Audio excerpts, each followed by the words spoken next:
Hey guys. Okay, so with COVID hitting us recently, we've seen everyone step up their hustle game. They've been looking for new and innovative ways to try and make a few extra bucks. As a result, we've seen an increase in the number of inquiries from people who own an existing dwelling and they're looking to convert upstairs and downstairs into two separate dwellings. You know the story, they want to live upstairs and they want to rent out downstairs.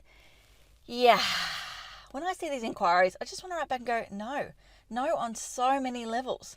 Like, no, just trust me, no. But given the number of inquiries that we've had sort of along this nature, or of this nature, I should say, recently, I thought, you know what, I need to put a video out there. I need to spread some awareness about this topic to stop people from going down this path, like to stop them from ever daydreaming about this idea and thinking they're going to be the next biggest property tycoon out there, because you're not, guys. I hate to break it to you. So why on earth do I say no? Well, there's probably three key reasons. Number one, zoning. So when it comes to zoning, council, no, let me go back a step. Every single property throughout Brisbane is allocated to a zone. The zoning rules very clearly say what council does and does not want to see in those areas. More often than not, I'm going to suggest probably 95% of the time, when people come to us with these inquiries, they're not in a zone that's designed to have units. What was I trying to say? I got a bit sidetracked there. Saw a truck drive past. Easily distracted, aren't I? No, what I was just saying is, yes, when people come to us with these inquiries, normally they're in housey areas. So they're in character residential zone or low density residential zone. Areas where council's rules very, very clearly say you must only have houses, you cannot have units, dual occupancies, etc., etc. So you get caught at that first hurdle. If by some miracle you come to us and you've got a load of medium density residential property, then you need to make sure it's over 600 square metres.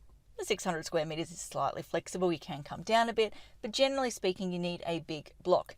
The reality is, if you have one of these big low to medium density residential blocks, you're not looking to undercook it and just do a unit upstairs and a unit downstairs. No, you're redeveloping the entire site for units.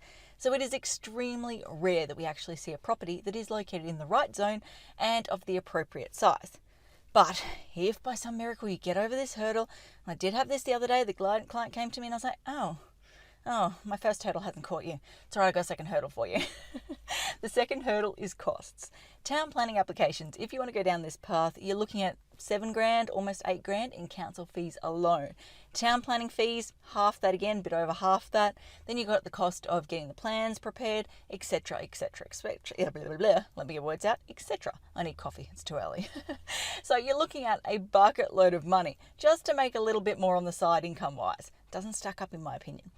If by some miracle you get over that second hurdle, then the third and final hurdle is certification. See, here's the thing. A house is a Class 1 structure. Dual occupancy, which is what this use would be, is classed as a Class 2 structure. The rules for Class 1 structures are very different to the rules for Class 2 structures. You need to have fire separation between the dwellings. You need to have access. You need to meet the access requirements. There's a bucket load of extra hoops that you've got to jump through to get it approved as a Class 2 structure. And it is extremely hard to retrofit these existing houses to make them stack up with those new certification requirements. One example I want to give you is the fire rating. So what you need to do is basically install some extra materials on the underside of the floor to stop the fire from getting from one dwelling down to the bottom dwelling. But it's not just the floor. That fire rating material has to extend down the sides to stop the fire jumping. That's one requirement. The flow-on impact from that is often these houses are built just at or potentially under legal height requirements.